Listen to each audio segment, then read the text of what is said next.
Era el año 2026. Cuando Daniel Almonte salió del hospital, el papel con la cuenta temblaba entre sus dedos. No escuchaba el ruido de los carros ni el murmullo de la ciudad. Solo oía el silencio pesado de la habitación donde su madre dormía, frágil como una hoja seca. En su mente, la voz de la doctora resonaba como un eco sin salida. Su salud está en riesgo, y el tiempo corre. Daniel era repartidor en moto. Su vida era un mapa de calles recorridas a toda prisa, pero dentro de él había un camino que no lograba avanzar. Llevaba años viviendo con una herida antigua, un padre que se fue cuando él era solo un niño y nunca volvió. Ese abandono le dejó una cicatriz invisible, un miedo que gobernaba cada uno de sus movimientos. El miedo a confiar, a ilusionarse, a volver a caer. La soledad se había convertido en su compañera más fiel. Esa noche, en su pequeño apartamento, buscaba desesperadamente algo que pudiera vender. Abrió cajones, revisó estantes, hasta que sus manos tropezaron con una caja vieja y polvorienta. Dentro, una foto descolorida de su padre y un cuaderno. En una de las páginas, una nota corta, casi avergonzada. «Perdóname, quise protegerlos». Y junto a esa frase, una pista, una promesa lejana de algo guardado para cuando el mundo apriete. Daniel sintió un nudo en la garganta. ¿Protegerlos de qué? ¿Y dónde estaba esa protección ahora que el mundo apretaba más que nunca? Al día siguiente, bajo el sol implacable de la ciudad, mientras cruzaba un puente lleno de ruido y gente, una mujer mayor lo detuvo. Se llamaba Doña Mireya. Su mirada era de esas que parecen leerte la historia en la cara, sin necesidad de palabras. Lo reconoció, aunque él nunca la había visto. Le habló sin rodeos, con la calma de quien ha visto muchas tormentas. «En este mercado de activos digitales hay oportunidades reales, sí», le dijo, su voz firme en medio del caos. «Pero también hay trampas emocionales. La prisa, el orgullo, la presión de grupo, la necesidad de un milagro inmediato. El riesgo más grande no es el precio que sube o baja, hijo, es la desesperación que llevas dentro». Daniel quería creerle. Sus palabras sonaban a verdad, a esa sabiduría que solo dan los años. Pero la realidad no espera. La cuenta del hospital estaba sobre su mesa, recordándole que el tiempo no perdona.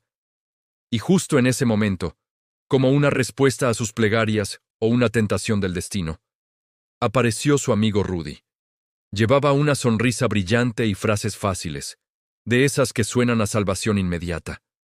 «Aquí se cambia la vida, hermano, esto es lo nuevo», le dijo, mostrándole gráficos en su teléfono que solo subían y subían. «No te quedes atrás, es ahora o nunca». Y Daniel, agotado de perder, agotado de luchar solo, se dejó llevar. Entró sin pensar demasiado, como quien corre detrás de una luz en medio de una tormenta, esperando que esta vez, solo por esta vez, no fuera un espejismo. Al principio, todo pareció darle la razón.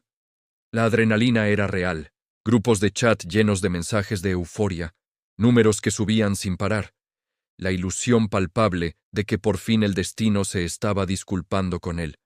Sintió, por primera vez en mucho tiempo, que tenía el control. La esperanza, esa emoción que casi había olvidado, volvió a instalarse en su pecho.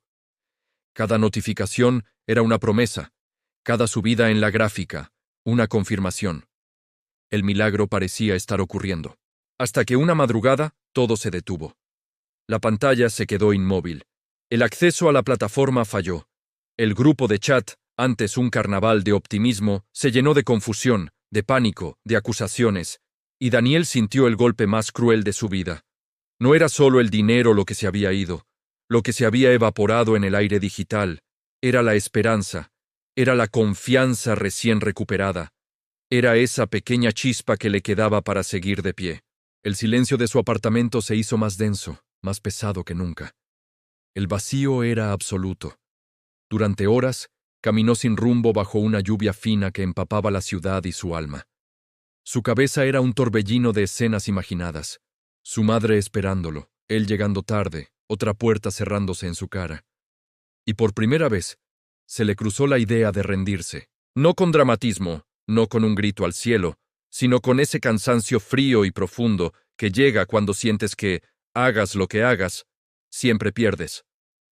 El peso de una vida de luchas parecía insoportable. Fue entonces cuando doña Mireya lo encontró, sentada en un banco del parque, como si la vida aún guardara una mano para detenerlo justo en el borde del abismo. No lo juzgó. Solo se sentó a su lado y le dijo algo que le cambió el aire, que le devolvió el oxígeno a los pulmones. Tu padre no dejó un atajo, Daniel. Dejó una lección. No busques magia, busca orden. No busques ruido, busca claridad. Juntos, volvieron al apartamento de Daniel. Con la calma que él había perdido, revisaron lo que había en esa caja. No había promesas de riqueza instantánea ni fórmulas mágicas.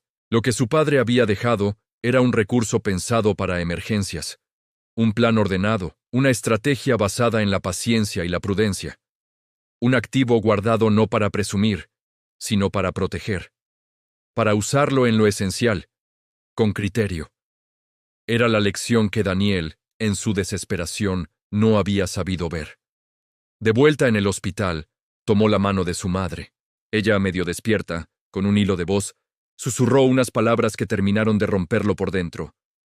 Tu papá tenía miedo, pero te amaba. Esa frase le hizo arder los ojos, porque en ese instante entendió el giro más duro de todos. Su vida entera había sido una lucha silenciosa entre el miedo heredado de su padre y el amor que, a pesar de todo, aún quedaba. El abandono no había sido por falta de amor, sino por un exceso de miedo. Poco después, el médico salió de la habitación. Lo urgente ya está bajo control, dijo con una sonrisa tranquilizadora. Y en ese momento, Daniel se quebró en silencio. No lloraba por el dinero perdido, no por la estafa digital. Lloraba por el peso de haber aprendido tarde que las oportunidades reales, en 2026, y siempre, no se construyen con impulsos, sino con criterio. Que los riesgos más peligrosos no siempre llegan con cara de villano, sino con una sonrisa fácil y una promesa brillante. Y que la inversión más importante, la única que nadie te puede quitar, es volver a creer en ti mismo, pero sin engañarte. Esa noche, en su humilde casa, Daniel tomó el viejo cuaderno de su padre. Debajo de la nota que decía, «Perdóname», escribió una línea simple, como un juramento a sí mismo. La fe no es cerrar los ojos, es abrirlos y elegir bien. Y el frío que le recorrió la piel ya no fue de miedo. Era algo nuevo, la sensación de que, por primera vez desde que era un niño, estaba dejando de correr detrás de promesas vacías y empezaba por fin a caminar hacia una vida real, su propia vida. Gracias por acompañarme en esta historia. Si te ha gustado, no olvides darle a like y suscribirte para más contenido. Hasta la próxima.